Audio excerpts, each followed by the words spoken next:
గత 2 రోజులుగా న్యూస్లో కొత్త కాంట్రవర్సీ, వీడు మార్చేసుకున్నాడు, వీడు మారిపోయాడు, అది ఇది అని.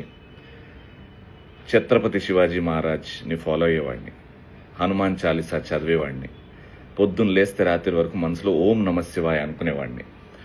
కోర్స్ భారతీయుడిని, హిందూని. సో నాకు కూడా అంతే, నా మతం అంటే అంతే ఇష్టం. మతం కోసం నేను కూడా ఫైట్ చేసేవాడిని.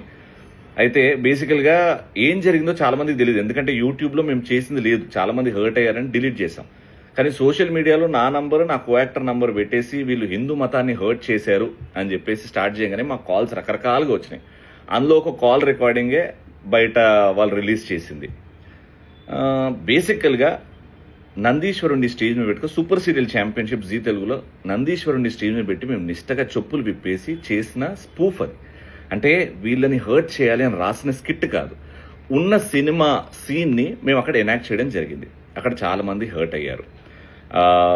హర్ట్ అయిన దానికి నేను ఇంకోసారి అంటే వీడియో కూడా రిలీజ్ చేశాను, ఇంకోసారి ఇలాంటివి రిపీట్ అవ్వకుండా చూసుకుంటామని. చేసింది ఏమీ లేదు, నేను మాట్లాడింది హిందూ మతాన్ని, హిందూ దేవుణ్ణి అన్నది నా నోటి నుంచి ఏమీ లేదు, ఎప్పుడు అన్నాను. మీరు నన్ను 15 సంవత్సరాలుగా చూస్తున్నారు, నేనేంటో మీకు కొంచెం బాగా తెలియకపోయినా కొంచెం తెలుసు. ఇలా నేను ఎప్పుడూ నా ఆలోచనలు నా నోటి నుంచి రావు, ఎందుకంటే నా మతాన్ని నేను ప్రేమిస్తా, నా దేశాన్ని కూడా అంతే గట్టిగా ప్రేమిస్తా. సో ఈ న్యూస్ ఛానల్స్ వాళ్ళు వ్యూస్ కోసం రకరకాల థంబ్నెయిల్స్ వాడుతున్నారు.